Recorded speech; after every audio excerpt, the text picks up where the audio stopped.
Isang golden retriever nag-alakikay na fairy dog mother at isang alagang aso na excited sa pag-uwi ng kanyang fur mom kinagiliwan online. Silipin sa report.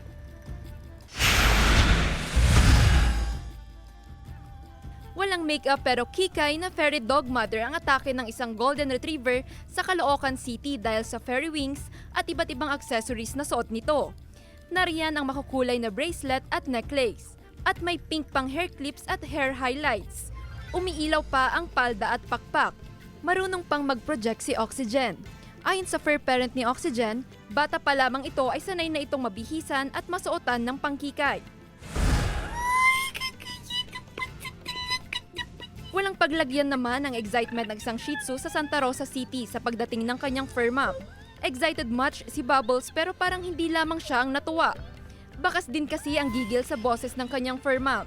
Ayon sa kanyang fur mom, sobrang excited daw talaga si Bubbles tuwing umuuwi sila. Kinaaliwan din ng netizens ang paraan ng pagsasalita ng amo ni Bubbles dahil tila nag-baby talk ito habang kausap ang kanyang alaga. Jewel Fernandez, One North, Central Luzon.